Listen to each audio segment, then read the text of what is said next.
Fiction Mystery Quilt.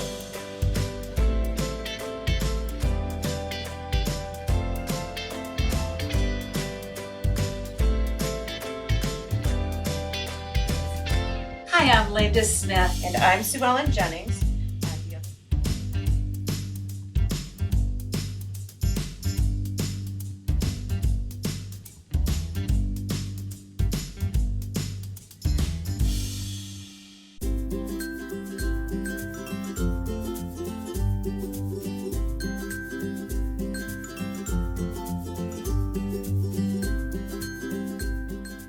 Hello, quilters. I'm Linda Smith from Flash Fiction Mystery Quilt. Today, we want to bring you some of our absolutely favorite tips, tricks, and tools. If you've been quilting for any time at all, I know that you think you've pretty much got everything. But sometimes somebody shows you a little ruler or a technique that you've never tried. This is what this video is about. Take a few minutes, sit with us, and watch some of our favorite things for quilting.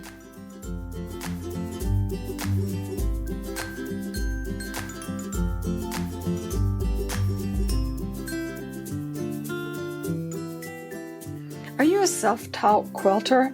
Well, if you are, then you probably started just the way I did. You would put together your pieces, put them under the machine, line them up, sew it,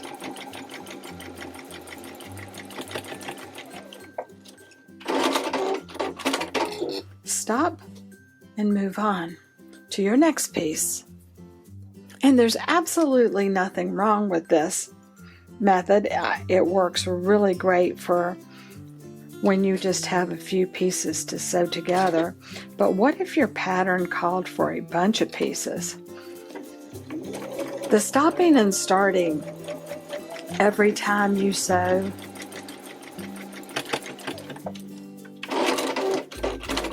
really slows you down.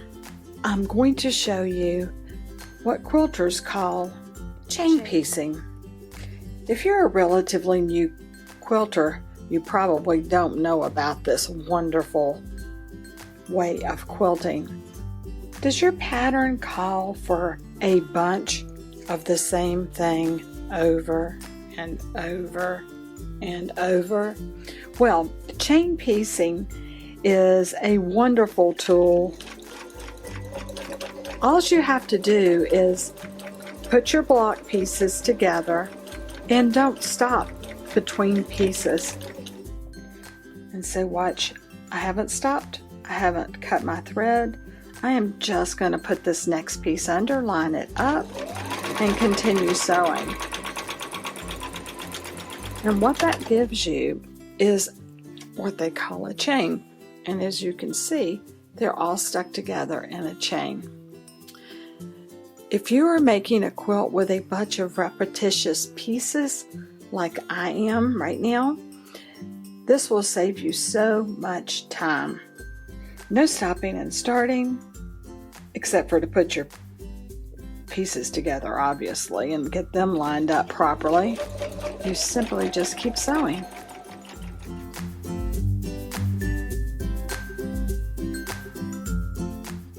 We talked about chain piecing just a few minutes ago, and like I said, I have 96 of them done here.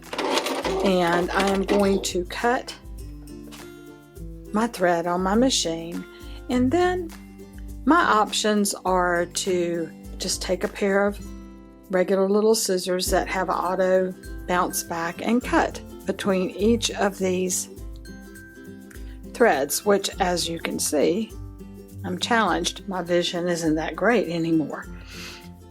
Or I can use one of my most favorite tools, and it's called a thread cutter. This particular one is Sunflower Quilt's thread cutter. It says it's the original one. It's got little rubber feet on it that keeps it from sliding. Notice right in here there is a tiny little blade set at an angle. and that's what cuts your fabrics. And you just sort of set it perpendicular, and all you do is take your fabric, 2 pieces, gently pull it apart and press down. So again, I could use scissors and just go slow and cut them apart, but when you have 96, or some patterns are called for 300, you don't want to sit there that long. You just want to move through. Well, this thread cutter, I got this one on Amazon, but they're available at quilt shops and everywhere. This thread cutter saves you so much time.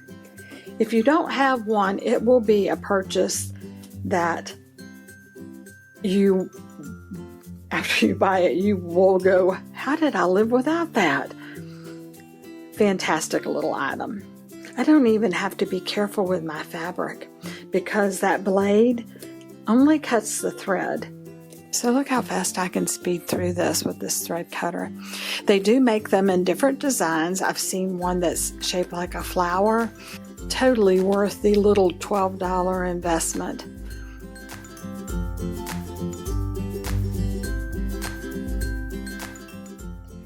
As you're sewing, you get all these little pieces of thread. Well, what do you do with them? I mean, yes, you can have a trash can down beside you, but that's going to get in the way of your foot pedal. One of my absolute favorite items is this little basket called the Flash Basket. And this one is, let me see, it is a 4x4 base on the bottom, and it fits perfectly up beside my sewing machine. Inside, that's where I just drop all my little threads. I don't have to get up. I don't have anything in the way of my foot pedal. All I have is this little tiny adorable Flash basket.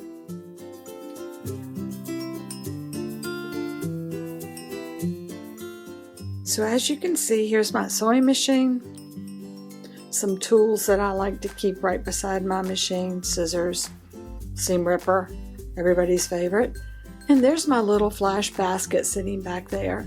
And as I get threads, all I have to do is just pick them up and drop them in right there. This doesn't move.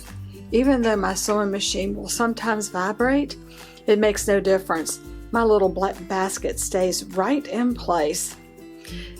We have this pattern available on our website at www.flashfictionmysteryquilt.com for free. You can go and download it and make your own little thread basket. And again, totally free. Let's go over a few of my favorite ironing tips and tricks. First of all, I'm sure everybody has a basic ironing board, which I do too. Nothing special about it, just plain old ironing board, and they're fantastic. If you want to step up your ironing and pressing, which is one of the most important things you can do for quilting, is press your blocks really well.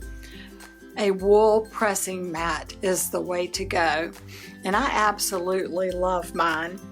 Wool pressing mat, again, available quilting shops, Amazon, just pretty much anywhere. And I think this looks like about 16 by 16 square one. They come in all different sizes. I highly recommend them if you don't have them. They help get your seams really flat because the heat sets inside the wool, so it's heated from the bottom, and then when your iron touches it, it's heated from the top. So I have 96 of these to press, this one and this same, and it told me to press towards the center, so I'm going to follow the directions always.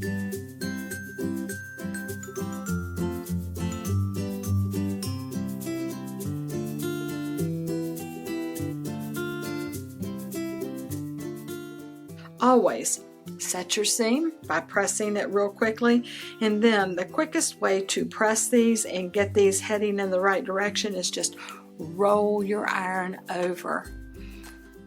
going to show you that again. So I'm going to set my other seam right here. Once it's set, I'm going to take my iron and start down here at the bottom, right there.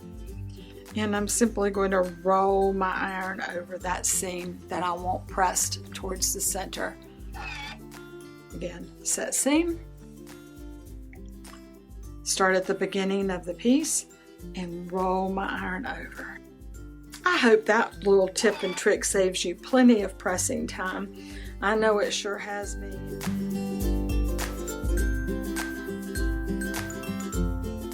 Here's a showstopper for quilting. They are magic pins.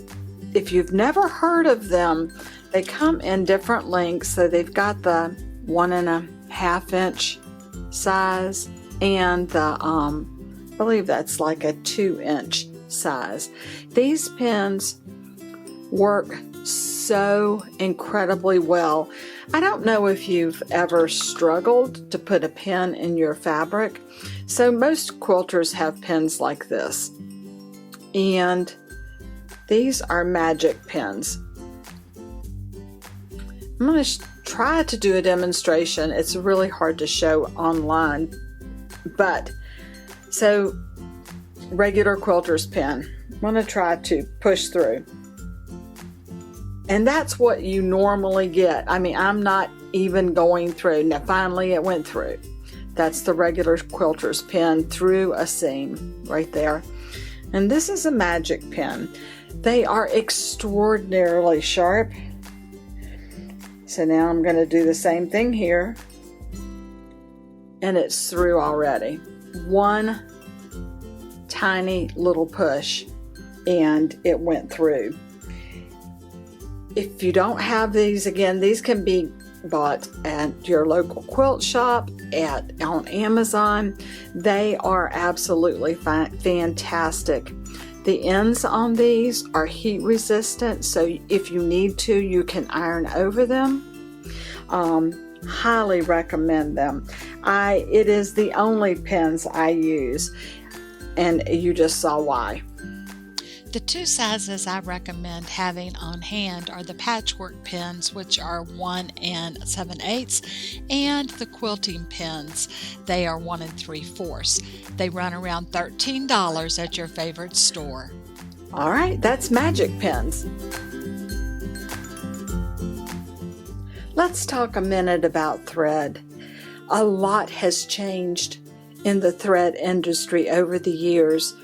I know our moms used to sew with Coates and Clark thread, and obviously I still have some in my collection, but there are so many better threads out in the market.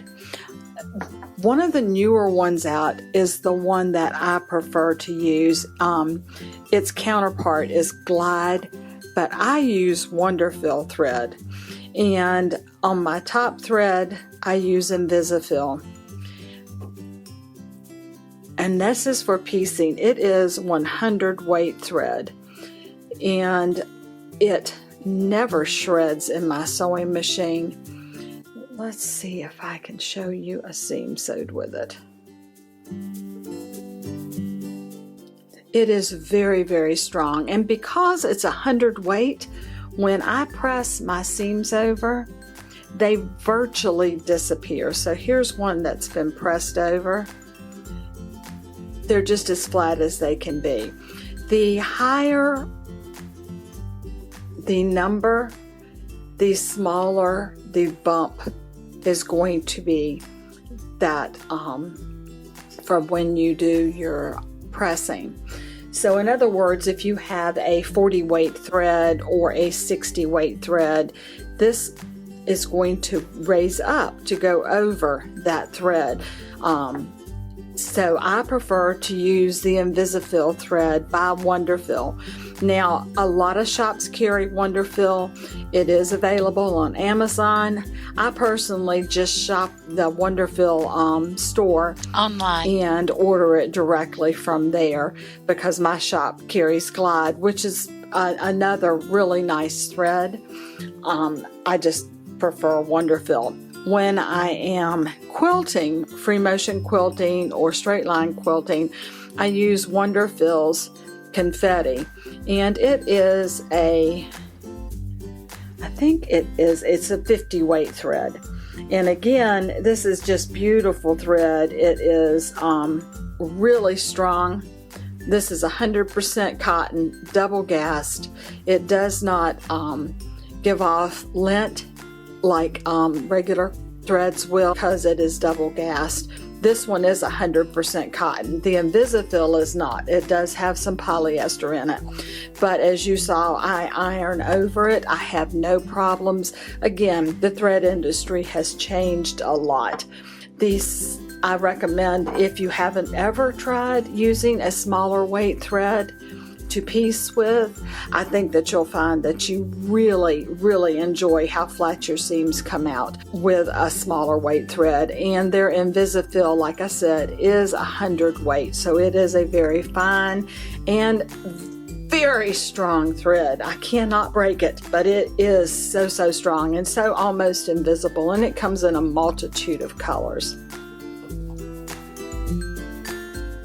While we're on the thread subject, I want to talk about bobbins and pre-filled bobbins. Again, I use Wonderfil, and this is their Deco Bob, and it is an 80 weight. I only use pre-filled bobbins, and there's a reason for that. First of all, winding my own bobbin takes time, and I'm all about saving any amount of time I can save. But there is no way I can fill a bobbin up that full.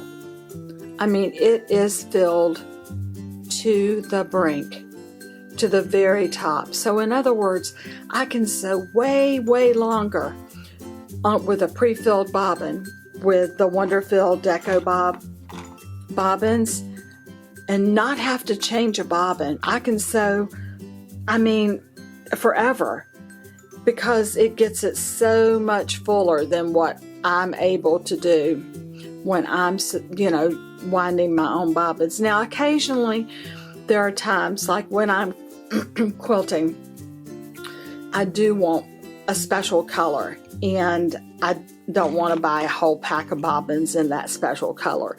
Then I will wind my own bobbin. But for piecing, always recommend pre-filled bobbins, because you don't have to stop and start and change and wind bobbins like you would if you were winding them your own, because you get so much more thread in them. Of course, they come in, multiple different colors, and you get 12 in each pack. These, like I said, are 80 weight, and they are Wonderfil. They come in different classes. I have multiple sewing machines, and so I buy them for the sizes that I need.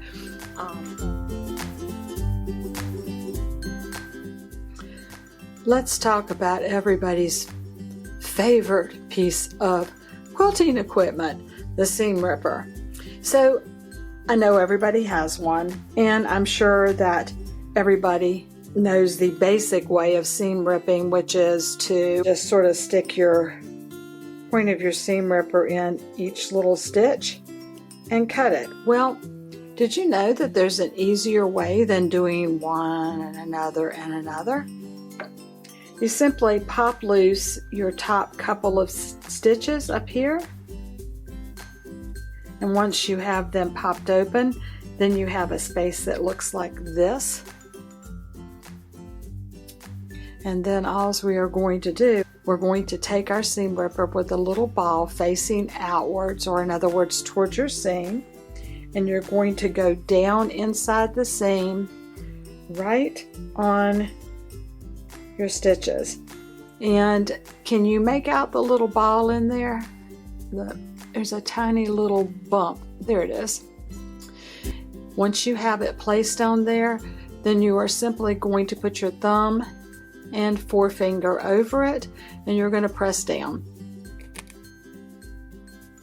And when you reach the end of your thing, you will press down again, thumb and forefinger on the ball. Can you hear it ripping? Now I'm down here, and You can see my little ball is right there. Thumb and forefinger over the ball and press the top down. Scoot down again. Thumb and forefinger, once again, just keep repeating. Now the threads will build up in here. As you can see, there's my little ball of threads that it's just cut. So if it gets hard to push, don't force it. Stop what you're doing. Pull out the threads that are blocking your cutting part of your seam ripper and just start again. The next thing I want to talk about is the Vivolux red laser, and you can see it right here. If I turn my fabric, there it is. This is on the pricey side compared to all the other things I've mentioned or talked about so far. Most of them have been under $15. This runs between $70 and $80, and it comes in red or green. I have the red, as you can see right here, and it comes with different lenses. It's got a crosshair lens like that. It's got a straight line, which is the one I have on right now, and it's got a dot. I have found that I use the straight line one the most, and I use it for when I am sewing long pieces of fabric together. So for example, this is a border that I'm putting on my quilt, and I like it because I have a tendency to stare at my needle when I'm sewing, and when I'm doing these long pieces, that can cause a lot of eye fatigue. So I like the laser to give me the line. So I instead of staring at my needle going up and down and up and down to keep myself lined up, I now just watch the red line on the laser. Let me show you.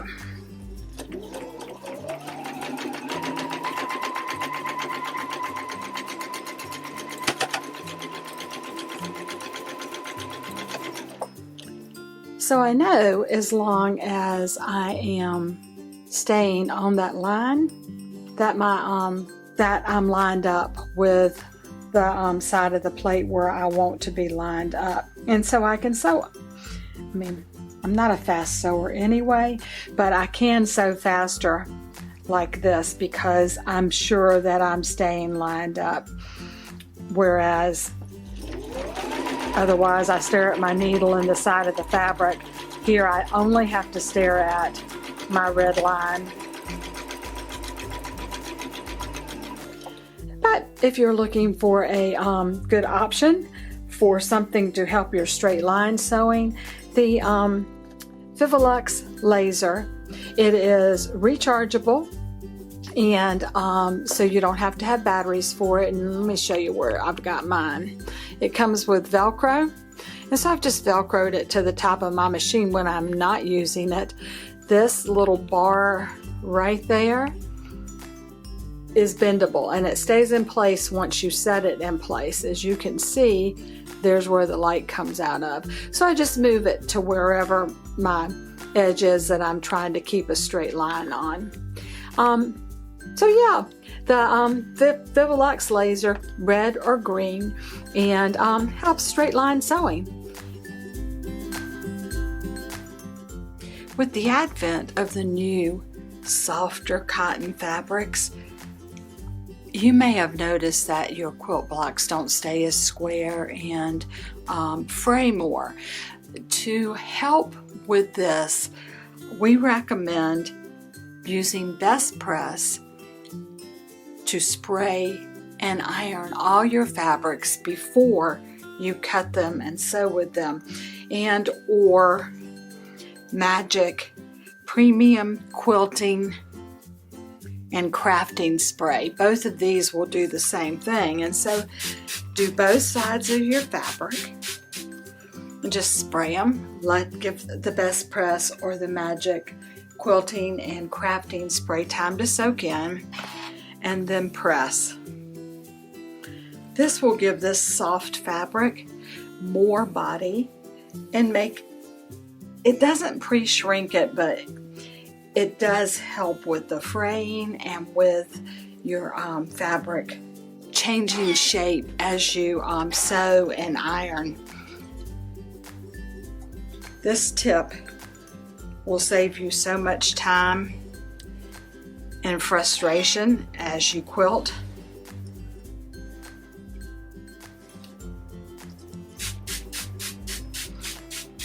And so I just pre-treat all my fabrics with either one of these. They're both great, or your favorite spray that you like.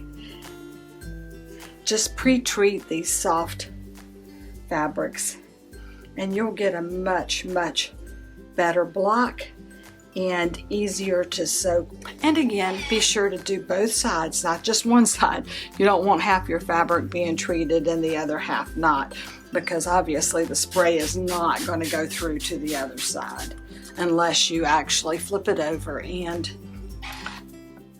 spray it. I hope this little tip helps you out and makes your quilting and sewing much easier.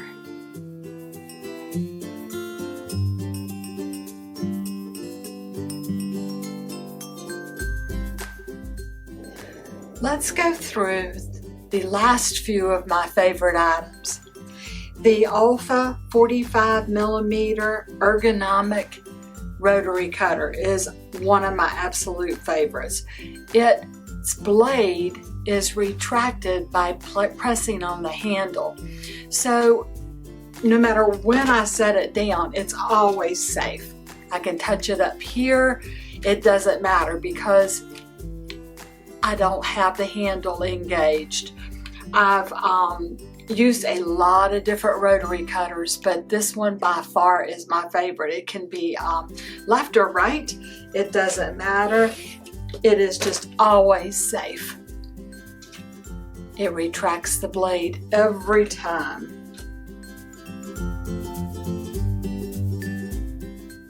Another one of my little favorite objects is the Tim Holtz 5-inch all-purpose scissors. Now, I know that you may think, I don't need anything like this. These are inexpensive. They have tiny serrated edges on their blades, and it makes cutting fabric or pieces of fabric in circles, or even if you're not appliquing and you're just trying to create a label, allow me to cut in such detail. The little serrations on the edge of the blades sort of grab the fabric and let it not slip in my scissors. I can just cut any shape I want to without any problems at all. And so I love these for anything that I need to cut something small or precise. Another one of my absolute favorite quilting finds is the Quilter's Magic Wand. It is a tiny little ruler that is 1/2 of an inch wide, and in the center of it there is a line that runs dead center. And you use this for anything that you need to mark 1/4 inches on like a half square triangle. So I'm going to try to show you this again. There it is. You can see the line in the center.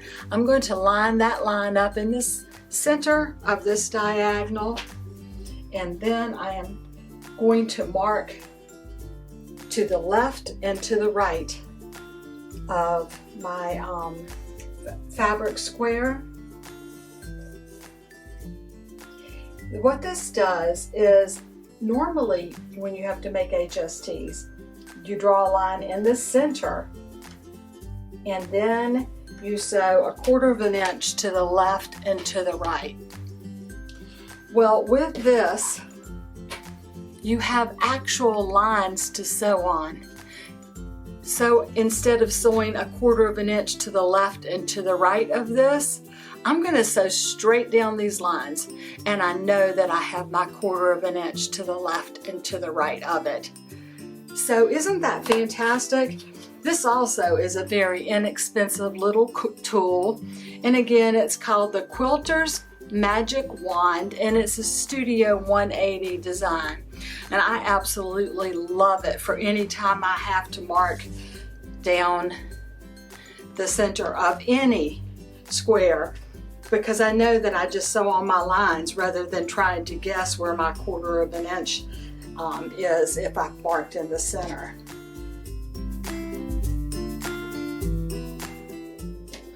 Quilter's gloves.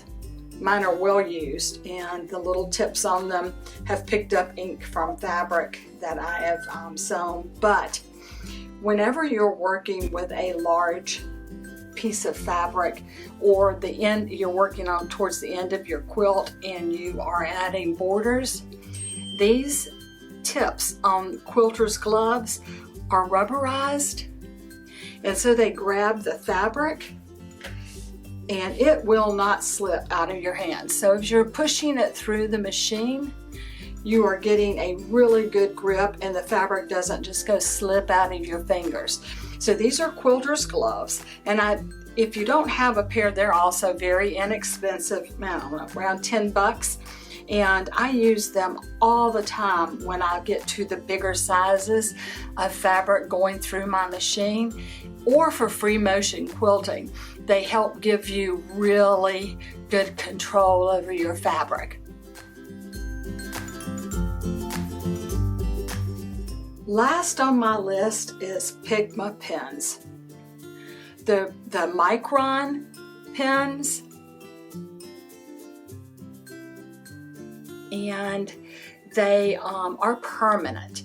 So you can use these for making labels, for drawing your lines on the back side of anything you need to mark, but they are absolutely fantastic. They are Pigma, P-I-G-M-A, Micron 05 pens, and they come in a multitude of colors. Like here you can see green, there is black, orange, brown, blue, pink. I mean, they just go on and on. So you can make your label as creatively as you want to. I just have a scrap of fabric to show you how it writes. They don't throw a whole lot of ink on your fabric so that it's not bleeding. I can switch colors easily. So I've got made, and I'm going to write with.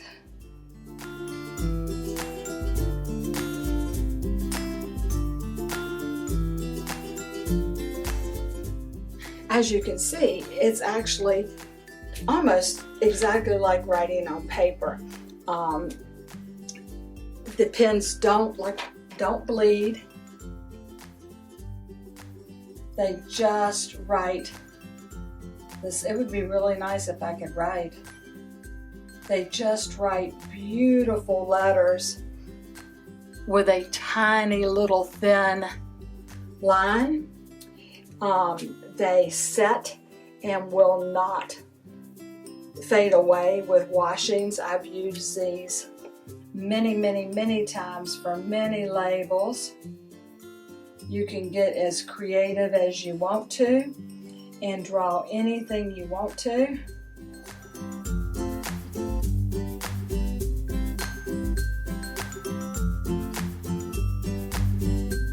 Pigma Micron pens. Well guys, it's been a pleasure going over all of our favorite products here at Flash Fiction Mystery Quilt that we love to use while we're quilting. We hope y'all enjoyed this video as much as we enjoyed making it for you.